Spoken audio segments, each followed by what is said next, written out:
Ventrell's hustle on that play, making play at the end zone, having the awareness to get on the ball, just, I feel like that's a culture item for you guys. Can you speak on it? Yeah, I mean, it was obviously an impressive play.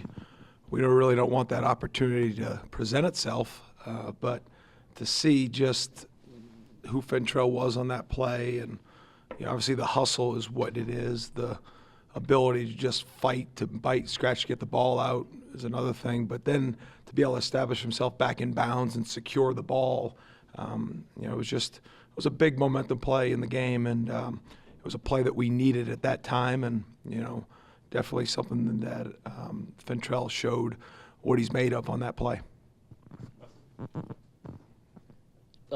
Speaking of culture and what someone's made of, Conrad, I think, had the blown coverage on that play, but then he came back and made a couple plays, including the interception later in the game. What kind of growth did you see from him in particular after, maybe a rough start? Yeah, I mean, Conrad, he was involved in 2 takeaways, as a true freshman, and, we've been trying to involve him early in the game. It started out in special teams, but, Conrad's somebody that we've continued to see growth. People make mistakes. It's part of it, and, Conrad has come a long ways, but there's just an incredible amount of room for improvement for him. And the greatest part about that is he knows it, understands it, wants it. He had a really good practice Sunday night coming back, and I think we've seen a lot of development with our Sunday night practices with some of these guys in the freshman class, and he was one of them. So we're going to continue to invest in him, and I know we'll get our playmaker out of that because he's a special talent. Coach, Pitt was 0 for 10 on 3rd down. What was the key to being so successful on the cash downs? I think they were 0 for 11, but it was, we rushed the passer good and we cover him tight, and anytime you can connect those 2 things of pass rush and coverage, I think, you're going to see results. And, our guys believe in what we're doing. They're executing at a high level on 3rd down. We're seeing those numbers get better and better week after week. But, to hold a team 0 for on 3rd down through 4 quarters is, obviously something that is one of our objectives. We want to hit it, and we've been really good as of late. We got to continue to do that. The greatest thing is, we've now had the ability through 9 weeks and through camp to build a 3rd down inventory, and we've gone into it with more than we've needed for that game, which is really good in a way that you get to continue to build those things from week to week, and there's a lot of carryover. So there's some pressures and some fronts that we've had, and we haven't used them, and we've able to kind of build that, because there are certain things that you do specifically for a team. But I do think on 3rd down, sometimes you get a chance to play offense on defense a little bit, because you know the sticks, you know the ability of what they need to do, and so you get to dictate a little bit more. And I think that's important on 3rd downs. And they had the 1 4th down conversion on the Q sneak that I thought we had a good chance to get them stopped, but good job by them, fight for extra yard.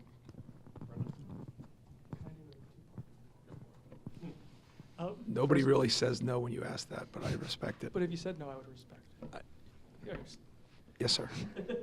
Braden got a sack. It was his first one of the season. He's been so close, too. We got to see on the sideline Odell give him a big hug. Like, for him to break through, have that moment, given how close he is, what did that mean? Yeah. The 2-point conversion was not a sack. That doesn't count, does it? No. Yeah. He's been incredible for us, and his consistency, his energy level, which is all great, right, when you talk about those things. But if they're not productive, then nobody notices. Braden's been productive. But to see him and, I can't say enough about him. He's been invaluable for us to give us quality reps. But what we're seeing 24 hours a day out of him is just impressive. And, he's humble through his success. And I know how excited. He was one of the first ones I got to after that game, and was excited for his opportunity of what's coming this week with, the tradition of what this game means. And there's probably nobody in that locker room that hasn't been through it that does appreciate it more than him. And just looking forward to see what he does with this opportunity this weekend. You mentioned some of his effort, and that's been consistent all season. Him, the Fentrell hustle play. Those are guys who you had to have really quick recruitments on in the portal. Like, how do you go about identifying that they might have those type of traits that'll fit the culture? I think the human element, B, I think you just, we're all people, and you talk to people and you get a sense of them. And whether it's asking the right questions, whether it's listening, whether it's looking into their past and seeing how they've reacted in situations. It's not really upbringing, because we've all been dealt different hands and we've all turned out in different ways. But just, that's why I think it's important when you're recruiting people to, get in front of them as soon as possible and get in front of them in their environment.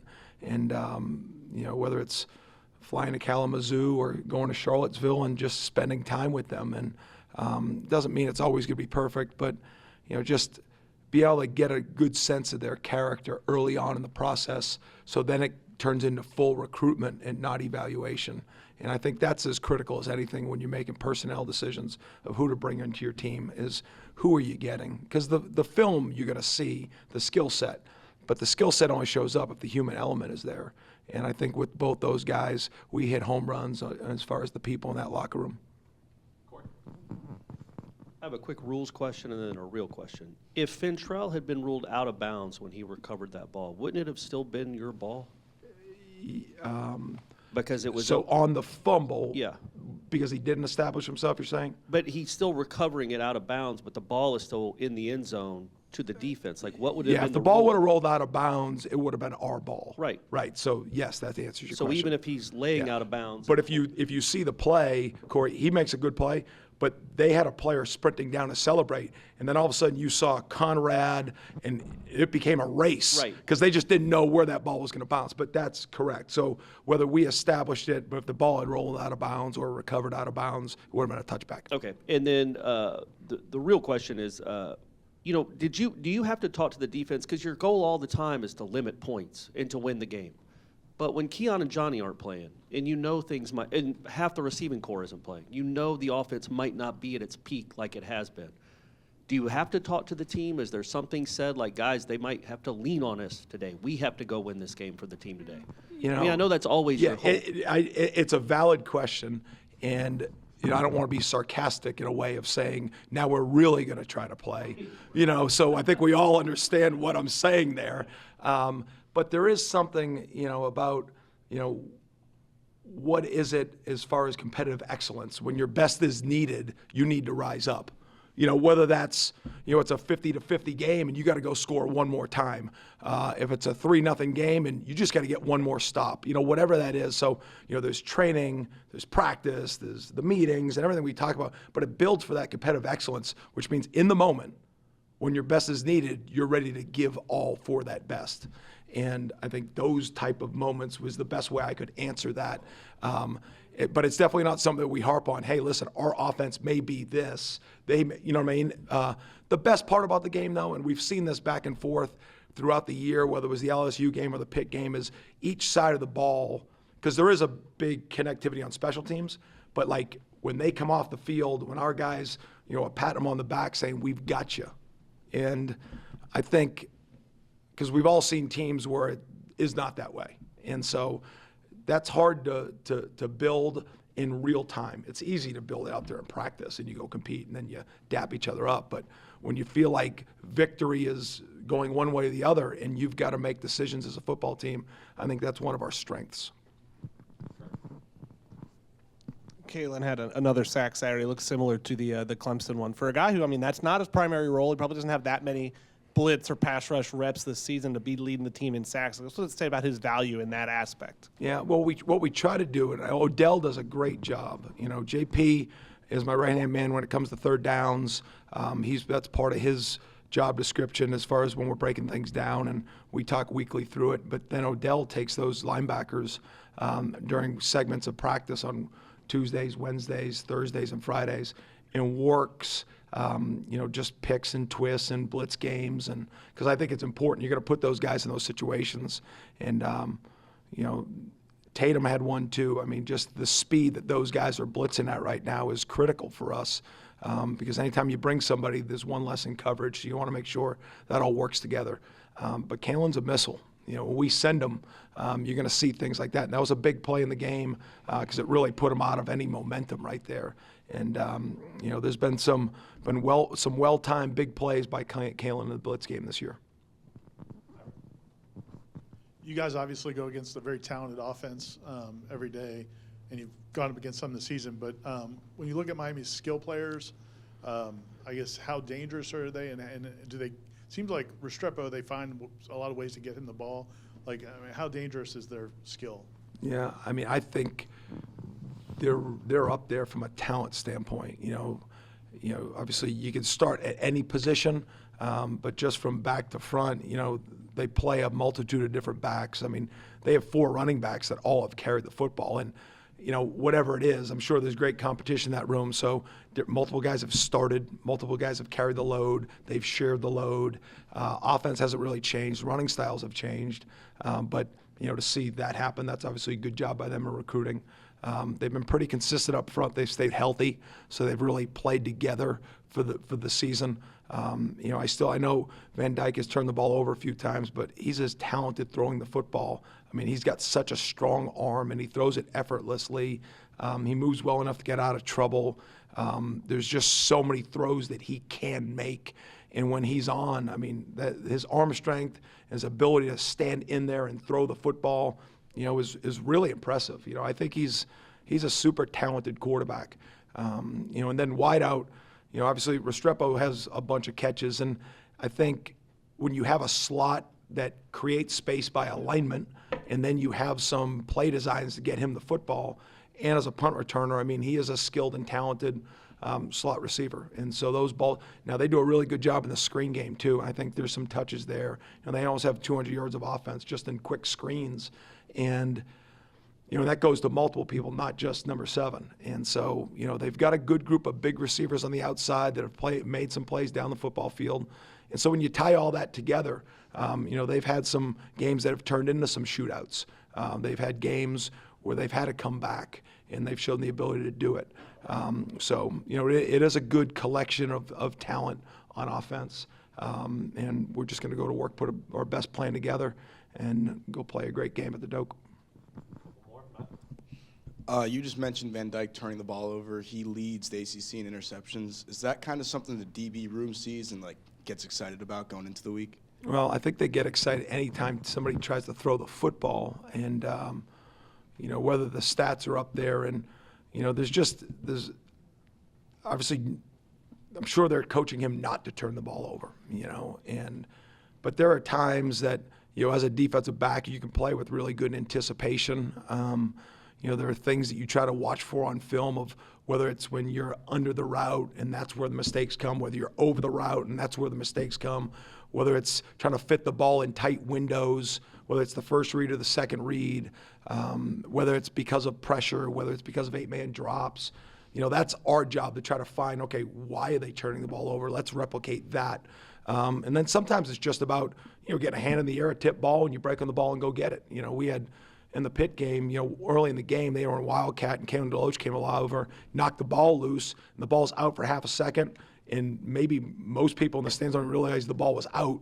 Conrad comes, knocks the ball out, and it drops in space, and Shaheem recovers it. And so Kalen and Conrad both made really good plays. You'll never hear about Kalen's, and I'm not saying that's fans' fault or anybody's fault. It's part of the takeaway game of the habits of trying to get your hands on it. And so, when you have a quarterback with a really strong arm, there comes with confidence. Some people say great throw. Some coaches say don't ever try that throw again. I don't know where they sit with all that, right? And you gotta, just like when you're coaching a post safety, don't drive the good pick, right? That happens sometimes. And so as a coach, you're trying to say, this is the skill of my player. This is the boundaries that I know he can play in, and I know we can ride with this type of success. And then you got to go live with the circumstances. When you're coordinating a defense to go up against a quarterback like this, obviously he hasn't played well for long stretches this season, but you've seen the really good too. He can, it's almost like a streak shooter in basketball where he might brain in 7 threes in a row. He can get going and carry a team. How do you coach a defense to be like, look, yes, he wasn't good against NC State. He wasn't good in this game, but he can light you up if you're not playing your fundamentals, or if he gets hot. Yeah, he's played long enough in the league that I think our guys have respect for what he can accomplish. Our job is to go knock him down before he can throw it. I think let's do that. And let's create great pass rush. Let's, have great, blitz scheme to try to get in his face, and then we've got to go create some. I think we've been really good in one-on-one contested throws for the most part. We haven't made all of them, but I think, I've got to trust that our DBs are going to go make those plays, and we have. And so, we're going to go make contested plays, and that's what we have to go do Saturday. And that comes with getting pressure too, and not allowing him to feel comfortable. There's not a lot of things that he probably hasn't seen, but our job is to find a few things that he hasn't. Coach, I think this will be the sixth of 9 consecutive games you guys will be playing after coming off the bye, and you've kept everybody fresh up front. I guess maybe for times like this, or would this be a game that, if guys want to be out there and you feel they can maybe go a little bit more than what you've used them, this would be the opportunity to do so? Have you built up for this moment, I guess? I mean, yeah, we build up for it. We're going to continue to use our guys the best way we can to win the game. Sometimes that has to do, sometimes guys get banged up and guys play for extended amounts of time. I don't think we're there yet that we need to do that, but we will if necessary. We train and practice so people are prepared to play more than they have, and because you never know when that moment, to answer your question, when that's going to come. This will be obviously a high energy and a very aggressive environment, and our guys usually love those type of games, and so we're looking forward to it. Thanks, guys. See y'all. Bye.